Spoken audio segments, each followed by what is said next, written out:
Godinez, licensed professional counselor, also the host of We Need to Talk on every Sunday at noon, and then I do these little videos throughout the week. This video is for educational and informational purposes only. The views and opinions stated herein are mine and mine alone. They do not represent the ACA, the APA, or any other therapist for that matter. Boom, shakalaka done. I'd like to thank my sponsors. BetterHelp.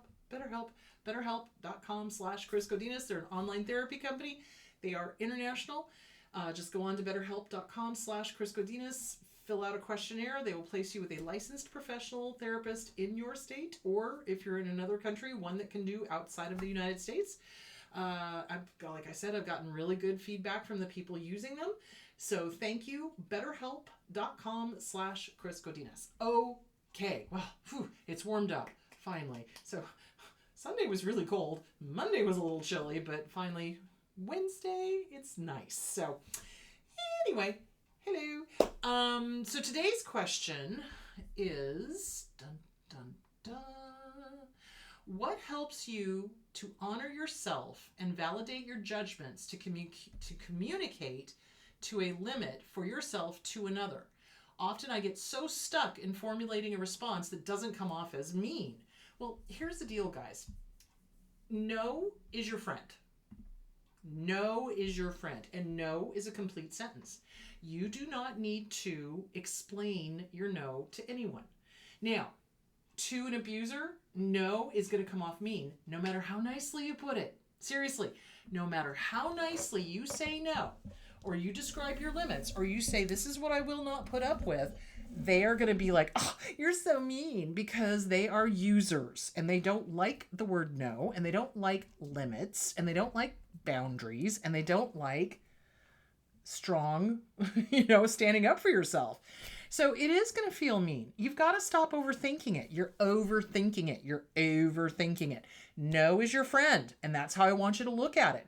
So when I say no to somebody and they come back with, oh, you're so mean, that's when I look at them and go, well, that's your problem. That's not mine.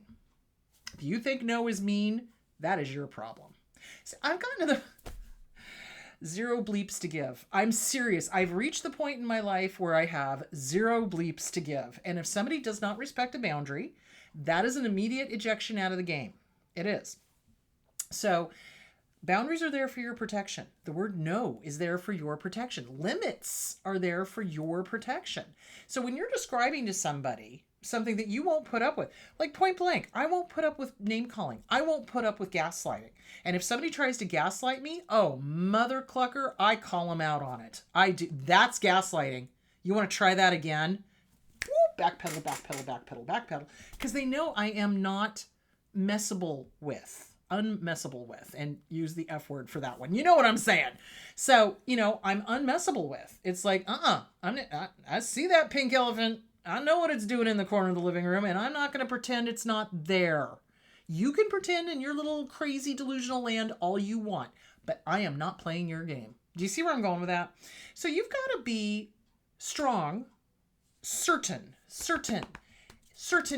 What they do is they rip our certainty away from us, and they make us uncertain and doubt ourselves. And, I don't want to hurt somebody's feelings. I don't want to come off as mean. You know what? I don't care anymore. I really don't. There are so many abusers out there, and there are so many unconscious, irresponsible, selfish, self-centered, narcissistic, if not full-blown narcissist personality disorder, that, you know what? If I say no and you don't respect that, you better hit the road, Jack, because I ain't going to put up with it. Do you see where I'm going with that? So don't be afraid of coming off as mean. Any boundary is going to come off as mean to them. You're overthinking it. So my recommendation is work with a good trauma therapist. Get over that hump of thinking that the word no is bad. They make us think that the word no is bad. They make us think that boundaries are bad. They make us think that, hey, here's my limit. Here's my deal breaker. Don't cross it. They make us wrong for that because they want to do, they're infinite in their, what's the word I'm looking for? In their infantilism. They are, If they don't get their way, they're going to use fear, obligation, or guilt. They're either going to try to intimidate, or they're going to make you feel obligated, or they're going to make you feel guilty for having said no. And you've got to recognize it when it happens. Like, seriously, you got to recognize that fog when it starts rolling in. So the fear, obligation, guilt. If somebody starts trying to intimidate me, I'm just kind of, I get right back up in their face and I'm like, you want to try that again? Backpedal, backpedal, backpedal. Because they're not used to it. They're not used to people seeing what they are and recognizing the game ahead of time and not putting up with it.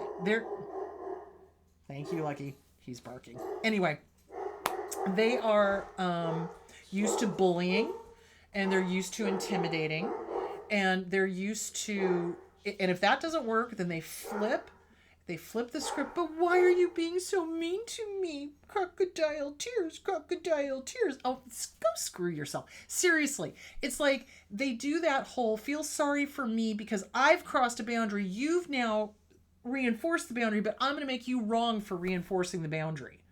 I'm sorry. What? No. So what you're going to do is you're going to be strong in your sense of self. The Self-Esteem Workbook by Glenn Schiraldi. Get it? Work it front to back. And when you're done, do it again. And when you're done, do it again. And when you're done, do it again. I'm not kidding you. Get books on codependency. So that overthinking, that I don't want to be mean. I don't want to hurt anybody's feelings.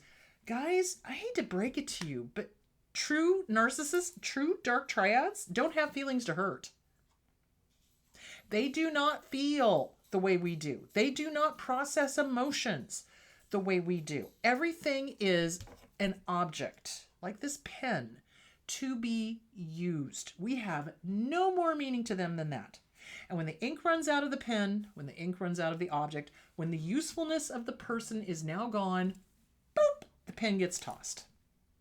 The person gets tossed. The person gets discarded, devalued, discarded, out of sight, out of mind. Doesn't exist. Oh, you're of no use to me anymore. What can you do for me? You can't do anything for me.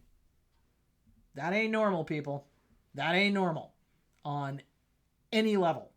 Okay? So when we draw boundaries and they flip the script and they make us wrong for having good boundaries and we fall for it, we're playing their game. You don't want to play their game. You absolutely do not want to play their game. So Self-Esteem Workbook by Glenn Schiraldi. Work it. Inner Child Workbook by Catherine Taylor. Work it. What part of you, how old do you feel when you finally start asserting yourself and wanting to draw boundaries, but you feel scared of hurting somebody's feelings? How old are you?